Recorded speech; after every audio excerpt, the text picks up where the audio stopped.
Thank you. Thank you. My cell phone went off at 10:30. I have that set for exactly the hour my wife passed away. So that's, I want to let you know what the noise was. I thought I had it shut off. I'm not good with these machines. This is a great honor. I mean, a really great honor. I've never introduced a king before. They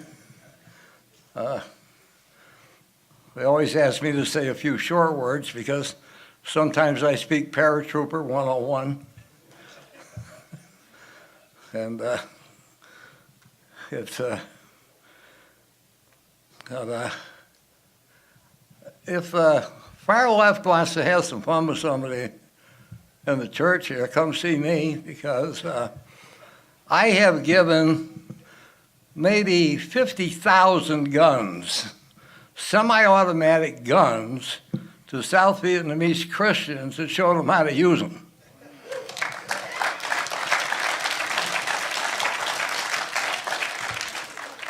We had the carbine and the M1 rifle, the rifle that won World War II. And we had another weapon called the Browning automatic rifle, which fired fully automatic. It weighed 20 pounds and had a tripod. And not only did I arm them, but I trained them.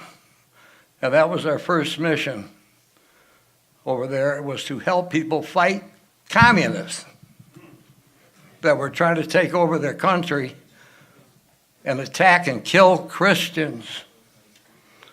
This is what they do. We got involved in stopping them and trying to do the best we could. But we had no real political backing where the politicians should not interfere with people trying to protect Christians, which is what is going on here. A church in Russia, you hear about Russia all the time with the president. Everybody hears Russia. Well, they don't mention that a church in Russia was invaded and they shot all the Christians. They shot a bunch. Unarmed. Of course, they're unarmed in Russia.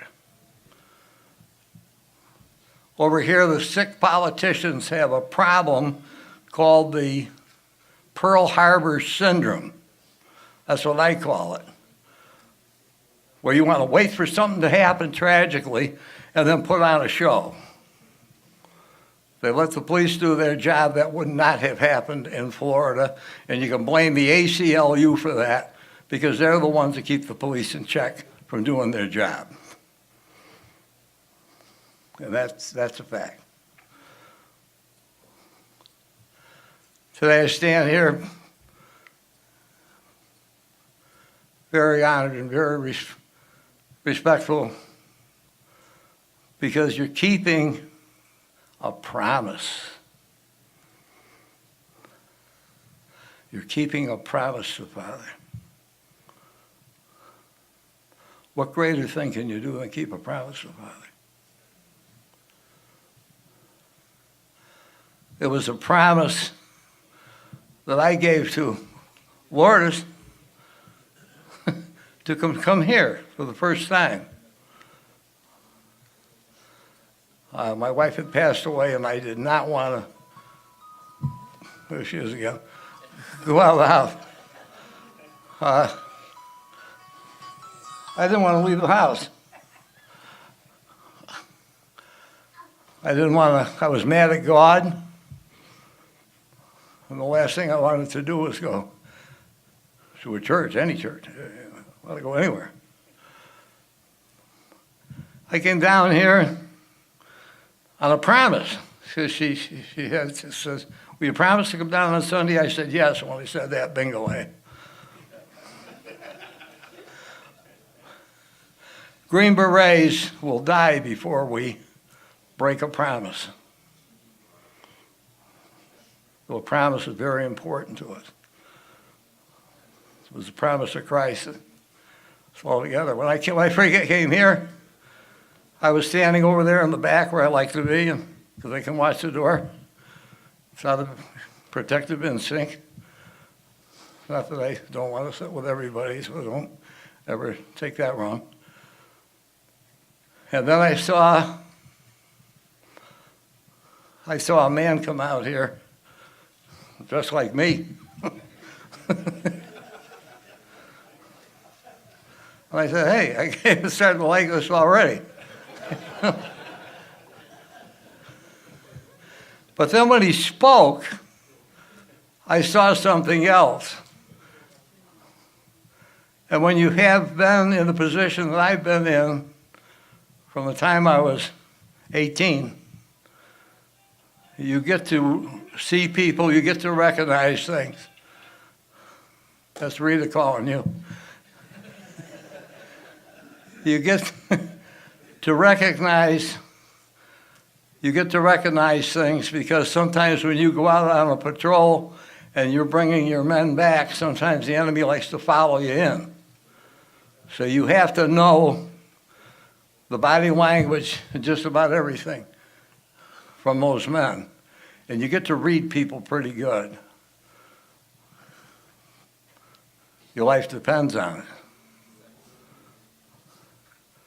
And I saw a person wearing these kind of clothes, carrying a big knapsack.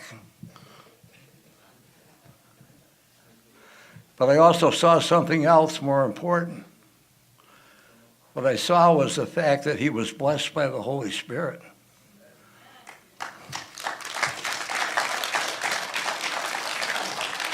And that I'll swear to. My wife, I bring her here.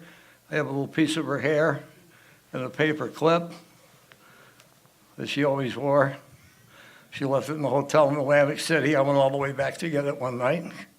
Came back and she had breakfast for me. How she did that.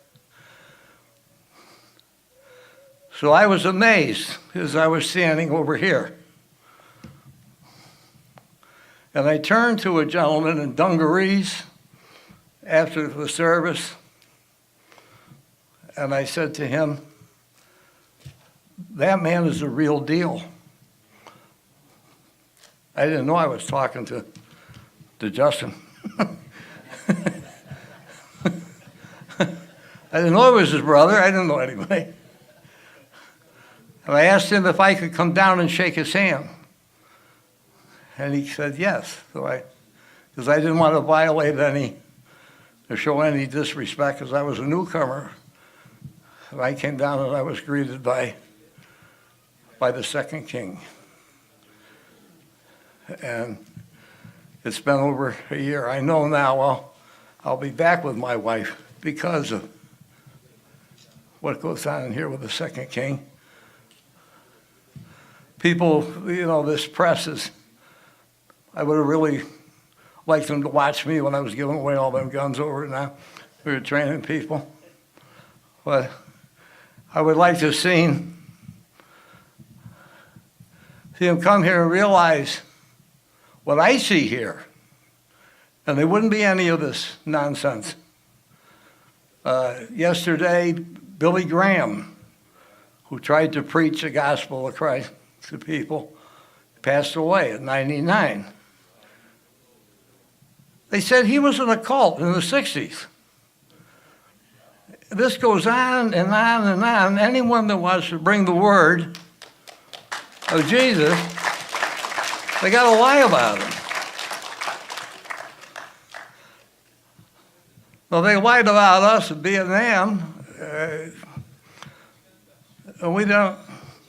that don't bother me. But when they're lying about God, I don't know, maybe they accuse Jesus of being part of an occult. I know they tried Father. And my wife and I had the honor of going to the Radio City Music Hall and saw him at from a poster I saw down in Brooklyn. I said, let's go hear what he has to say. And we saw a great man. I said the same thing. My wife said, they're going after him. And they did. So it makes our king here in very good company. The more they lie about you, the better you are.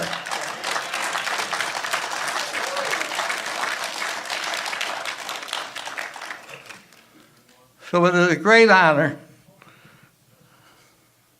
to see the two brothers always together. It's something, the families. He wants you to protect yourself so you don't wind up like that churches where people walk in and shoot people.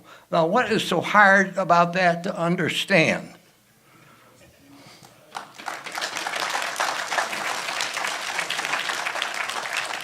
Stop the enemy before they kill you. That's common sense.